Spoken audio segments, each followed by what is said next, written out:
The movie begins by showing the year 1980. We see an orchestra playing in a concert hall. The view then focuses on a member of the audience, Hannibal Lecter. He is looking at one of the performers in the orchestra, the flute player. He focuses on him, and it is shown that he thinks something is not right with that performer. In the next scene, Lecter is at his house with many guests for dinner. One of the female asks him what the dish she is about to eat is made of, and he says that if he tells her, then she might not even try it. Then when dinner is over, Lecter cleans the table after the guests. While he cleans, he gets a ring at his door. He opens it and greets a man that is FBI agent Will Graham. Will tells him that they have been on the wrong track all this time in their search for some criminal. Will then tells Lecter that this criminal is very likely eating the body parts of his victims. He names several organs, and then says that these are the types of organs used for cooking. He states his last concern when he says to Lecter that he is the best forensic psychiatrist, but all this did not occur to him. Lecter responds by saying that perhaps he made a mistake, but Will does not find it likely that Lecter can overlook such a conclusion. Then Lecter leaves that room and Will is left alone to wander. He slowly walks around Lecter's room and curiously inspects several of his items. He eventually stumbles on a book that is bookmarked with a cannibalistic recipe,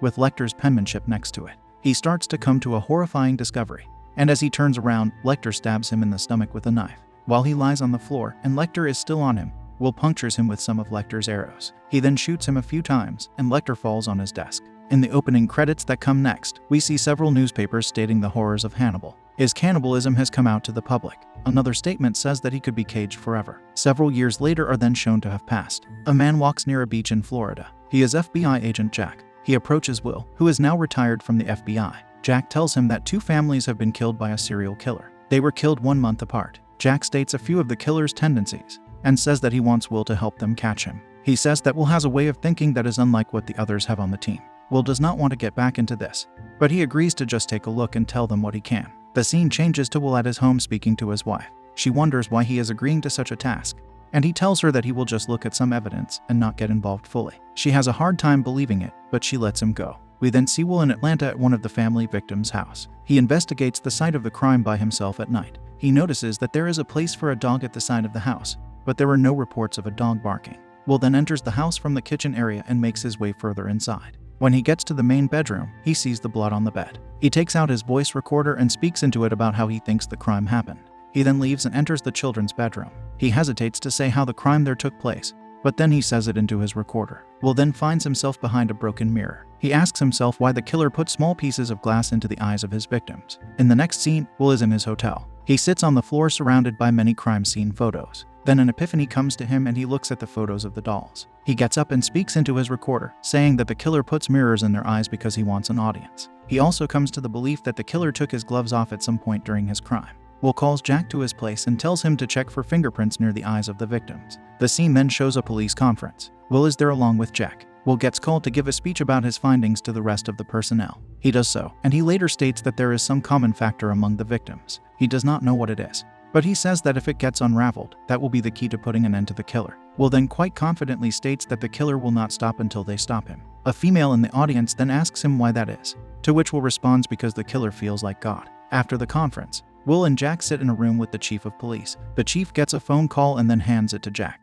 When he finishes speaking, Jack tells them that a fingerprint has been found on the female victim's left eye. In the next scene, Jack and Will sit somewhere, and Jack tells him that he did a good job by discovering what he did. But Will disagrees and says that it would be good only if he saw it through completely and made way for the capturing of the killer. He then tells Jack that he has no idea who the killer is. Then he states how he had help on a previous case he was stuck on, but that help came from the criminal Hannibal Lecter. Jack looks at Will for a while and implies that that could be a good idea with this case too. Will dislikes the idea, but he realizes he has no other choice. The scene changes to show a forensic hospital. Will sits in the office of Dr. Chilton, and they both discuss Lecter. Chilton tells Will that Lecter is impenetrable to their psychological testing, and that he makes origami figures from the tests they give him. Then they both go towards the cell of Hannibal, but Chilton does not follow Will to the end. Will arrives to see Lecter, and sees him lying in his bed in the cell. He is kept there behind unbreakable glass. When Will sits down on the chair there, Lecter knows it's him. They start speaking, and Will calls himself a layman. Hannibal questions that if he were really a layman, then how did he catch him?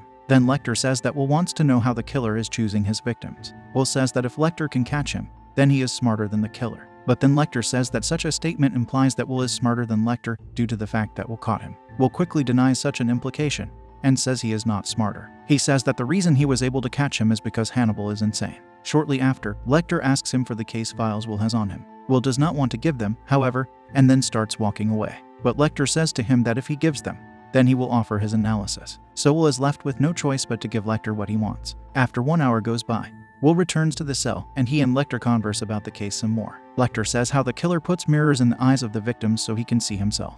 Will makes a comment about how that is interesting information, but Lecter says that it isn't because Will already thought of it. Eventually in their conversation, Lecter says to Will that he stinks of fear. Upon hearing this, Will gets up and starts walking away. But then Lecter tells him that Will caught him because they are alike. Will leaves the hospital and goes back to visit the house of the murdered family, the Leeds. He watches one of their home videos, but he gets no useful information from it.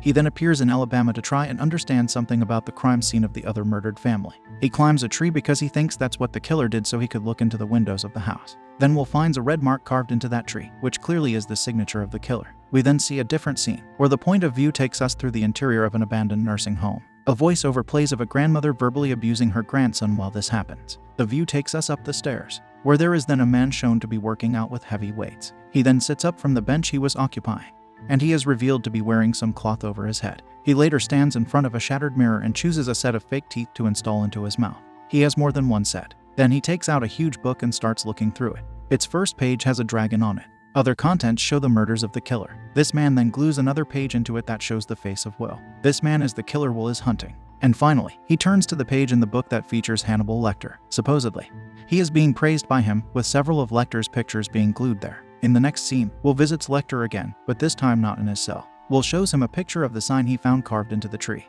Lecter tells him that it's the same sign found on one of the victims. He then also says that it is the sign of the red dragon. Later he tells Will that the killer is refining his methods. His first murder was rather sloppy, but his second was much better. Back in his prison cell, Hannibal Lecter gets a phone call, and he uses it to get Will's address information. Meanwhile, Will is shown to occupy a library. In there he receives a book and finds a picture of the red dragon. It is called The Great Red Dragon and the Woman Clothed in Sun. The following scene shows a man walking into a lab. He gets into a room where there is a blind female, Rebecca. She gives him, Francis, the item he came to retrieve. When he leaves, he then sits in his van to supposedly wait for her. Night comes and he still sits there. We then see the blind lady stand outside of the building and wait for her ride. He watches her from his van, and then rides up to her and offers her a ride. At first, Rebecca says that she always waits for the bus, but then she gets in. When they arrive at her home, she offers him to come inside. Francis waits for some seconds, and then he says that he will come in. At her house, Rebecca cuts him some pie. She then asks him if he is okay, and that he does not say much. She then asks if she could touch his face in order to tell if he is smiling or frowning.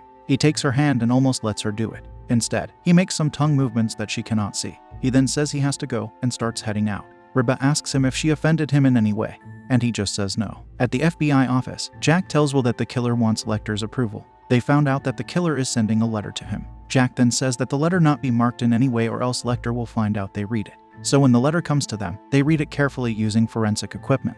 They also find a small hair in the letter, pick it up with tweezers, and then place it in a bag. They then try to solve the puzzle messages in the letter. Eventually, one of the assistants figures out the code hidden in the biblical references. He calls Jack and says the message to him. It says Will's address and that the killer saves himself and kills them all. Jack then calls Will to inform him of the message, but before he could tell him what it says, Will puts the phone down and acts, apparently already knowing. Police are then shown to arrive at Will's house in Florida and save his wife and son. After that, many of Lecter's materials are shown to be confiscated. Anything that he can be suspected of using to communicate with someone gets removed. Then with the journalist, Will says to him that the killer assaults his male victims, and that he is a product of an incestuous home. When the journalist leaves, Jack tells Will that there are 10 days until the next full moon, the supposed event that makes the killer kill again. Later we see Francis walking the street at night, and then he spots a stack of newspapers about him. On the cover, there are statements of him being impotent. Francis then takes the paper even though a man tells him that they aren't open yet. On that paper, there is also a picture of Will with the journalist. The next scene shows Francis sitting in his van.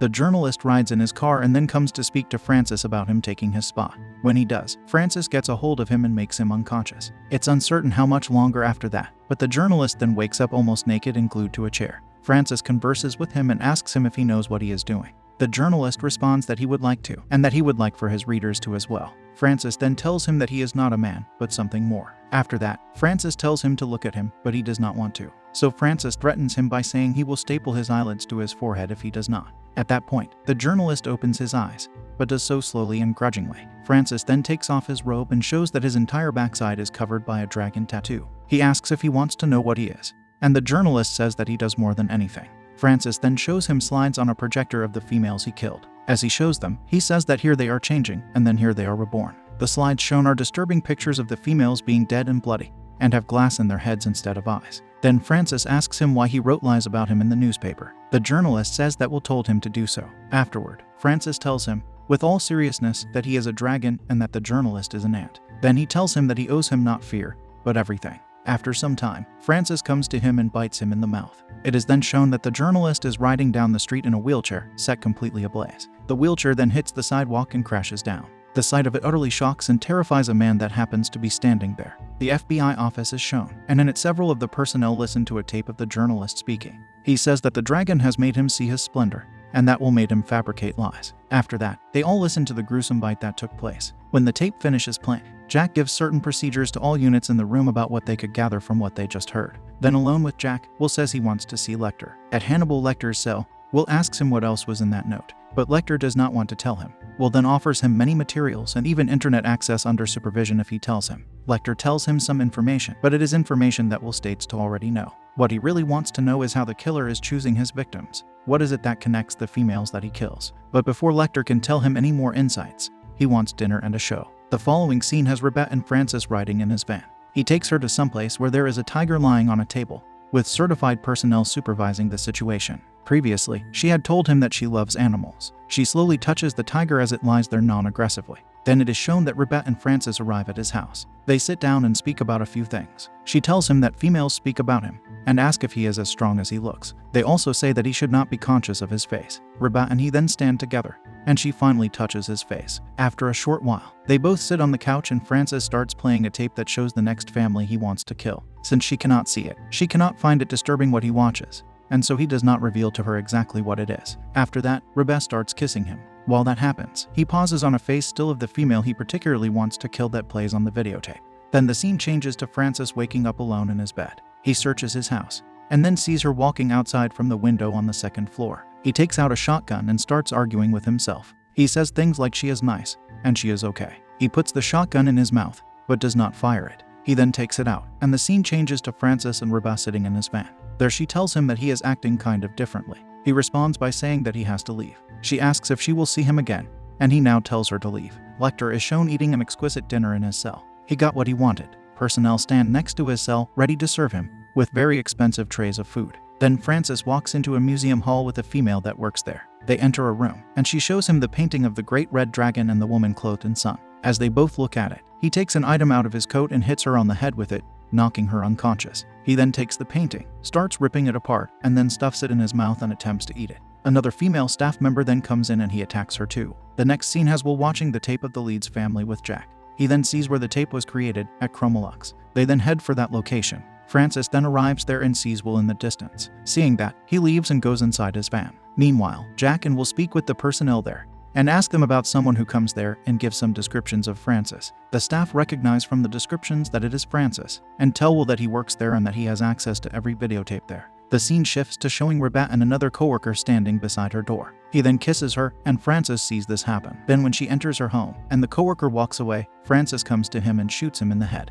Then he knocks on Rebecca's door and she opens it. He anesthetizes her and takes her away. Eventually, she wakes up at his house. He grabs her and questions her about what she did. He tells her that she hurt him by being with that other male. This leads Francis to pour gasoline into his house. He points a shotgun at her and tells her to touch it. And then he throws a match on the floor, setting the living room of his house on fire. Finally, he points the shotgun at her again but says he cannot shoot her. He points it away and shoots himself instead. The FBI then arrives. As they head for the burning house, it blows up in further flames. Rebecca is seen coming out of it before it does. The next scene shows Will speaking to Rebecca. He tells her how she was the only thing Francis was holding onto that showed his good side. He also says that because of her, possibly a good number of lives were saved. After that, Jack gives Will the huge book that Francis kept. Outside his home now in Florida, Will sits with his family and says how he read Francis's journal. While he says this, his son goes home to get something. Will says how he almost felt sorry for Francis, and then goes home too to check for his son. While he is there, he sees a broken mirror, and the phone rings. The message then comes up and Jack is there to tell him that the bones they found are not from Francis. He says then that Francis is still alive. Will enters his son's room and sees that Francis is there holding a knife to his son's face. Will does not know how else to deal with this situation, so he instantly goes for something that he thinks might work on Francis. He starts to verbally abuse his son in the way he knows Francis's grandmother abused him.